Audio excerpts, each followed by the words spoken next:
Hello, everyone. I'm back from taking a break. Not an enjoyable one because there was a death in my family.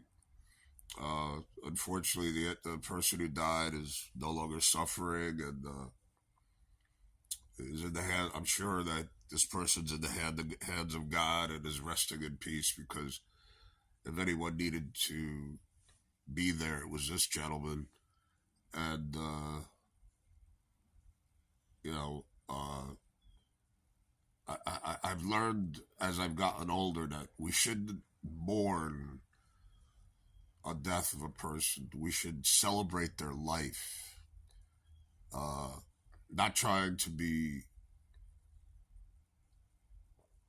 an unsensitive person or in any way, shape, or form, but I think we need to celebrate life, all right? Because I believe that these people, especially people that were close to us and that we got along with and were comfortable with, and you know, we were our so-called loved ones or what have you, that we will see each other again in another time and place in another world, and things, I know will be much better than the way they are here because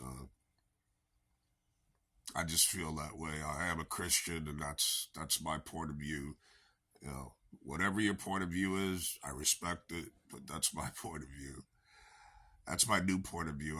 After my both my parents died, I went I really mourned their death and took it really hard. But then a few years ago, my second cousin died at 45 from a fentanyl overdose, along with tons of alcohol.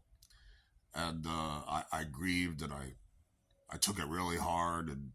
But then the way I got over it, I said, I have to celebrate this person's life, because I had a niece that was 7 years old. Uh, she was only 3 years younger than me. My oldest sister's little girl.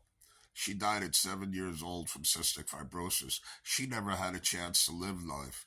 My sister and her ex-husband, they knew that this little girl was going to die from the day she was born. The doctor that gave them the bad news and the tragic news back in 1966 told them that she had a life expectancy of only 7 years. And sure enough, she died at the age of 7. The doctor was crying when he told my sister and her ex husband the tragic, truth and the bad news that their child was going to be deathly sick with cystic fibrosis.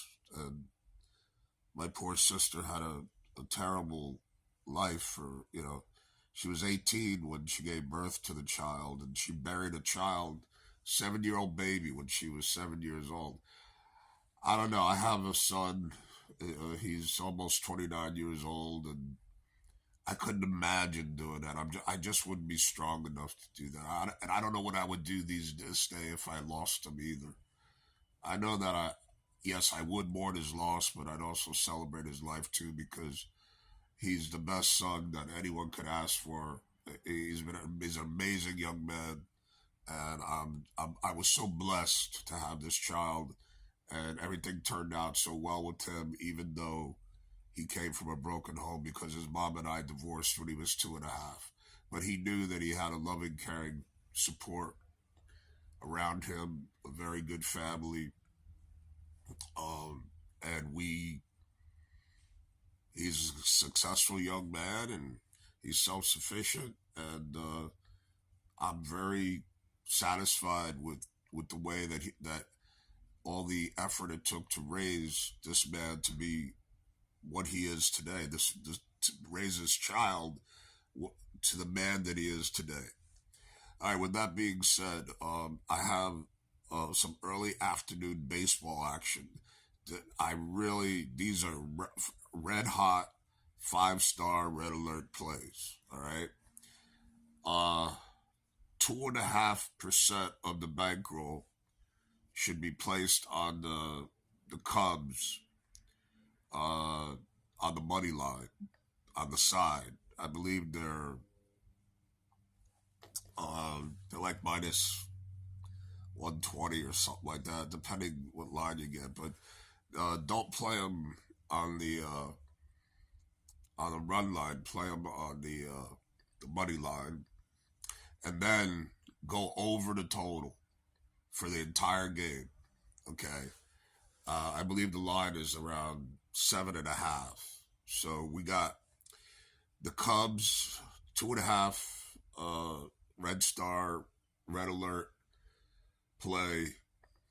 2.5 unit play on the Cubs on the money line, and the Cubs and the hold on a second, please. Still trying to get back in the swing of thing. It's been very, uh, you know, it's been very difficult the last few days. It is still difficult. It's difficult when you lose a loved one. It's doesn't. It's still trying to sink in. Uh, yeah. The Cubs. Yeah, they're minus 112 on the money line, and like I say, the over under I believe is 7.5. So take the Cubs on the money line minus 112, and then take the over in the game. They're playing. Yeah, the Cubs are playing the Pirates, so go over 2.5 star on the Cubs. 2.5 star Red Alert play. They're both Red Alert plays. 2.5 star Red Alert play on the Cubs. 2.5 star Red Alert play on the Cubs. In the Pirates game to go over for the entire game. Both bets are for the entire game. All right.